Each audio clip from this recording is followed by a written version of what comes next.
বেশ কিছুদিন ধরেই খুব ইচ্ছা করছিল মাংস পুলি পিঠা খেতে। এই পিঠাটা খেতে আমি খুবই পছন্দ করি। তো তারপরে চলে আসলাম বানাতে, যদিও এখন অনেক রাত হয়ে গেছে, রাত প্রায় 10টা। আমি তখন এসেছি এটা বানাতে, আর এগুলো বানাতে কিন্তু অনেক সময় লাগে, কম বেশি সবাই জানি। যাই হোক, তো আমি মাংসটা প্রথমেই সব গুঁড়া মশলা দিয়ে তেলে ভেজে নিচ্ছিলাম। তো মাংসটা পুরোপুরি সিদ্ধ হয়ে আসার পরে আমি এখানে একটা ডাল ঘুটনি নিয়েছি, আর এটা দিয়ে এখন মাংসটা আমি একদম ঝুরঝুরা করে নেব আর কি, ঝুরা মাংস যেমনটা হয় ঠিক তেমন। তারপরে দিয়ে দিলাম এখানে আদা রসুন বাটা, আর দিয়ে দিলাম বেশি করে পেঁয়াজ। তো এভাবে আমি করে থাকি, এটা আমি আমার মতো করে আর কি বানিয়েছি, এটা একদম নিজস্ব রেসিপি আর কি। তো এভাবে করলে আমার কাছে বেশি ভালো লাগে।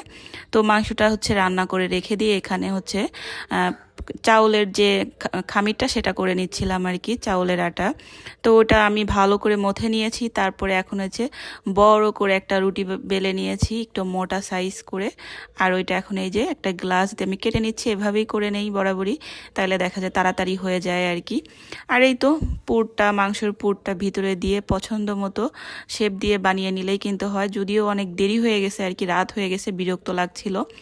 তো খুব দ্রুত করার চেষ্টা করছিলাম, যদিও এই পিঠাগুলোর আমি অনেক সুন্দর সুন্দর ডিজাইন করে নিতে পারি। তো সময়ের জন্য আর বেশি একটা ডিজাইন করি নাই, খুব দ্রুত করে নিয়েছি। আর এই তো সবগুলো পিঠা বানিয়ে নিয়েছি, এখন আমি তেলে ভেজে নিব। খুবই ভালো লাগে খেতে, যারা কখনো বানান নাই, একদম নতুন, চাইলে আমার এই রেসিপি ফলো করে একদিন বানিয়ে নিতে পারেন, খুবই মজা হয় কিন্তু খেতে। যাই হোক, তো এখন আমি এই তেলের মধ্যে পিঠাগুলো ভেজে নিয়ে চলে এসেছি। আর এখন এই গরম গরম পিঠাগুলো বসে বসে খাবো আর কি বাচ্চাদের সাথে। যাই করি তাই করি, খাওয়ার বেলায় আমি আবার অলসতা করি না। আমার যেটা মন চায়, যখন মন চায় আমি সেটা তখনই বানিয়ে নিয়ে খেতে পারি, কারণ হাত পা এখনো সুস্থ আছে, মন চাইলে নিজেই বানিয়ে নেই।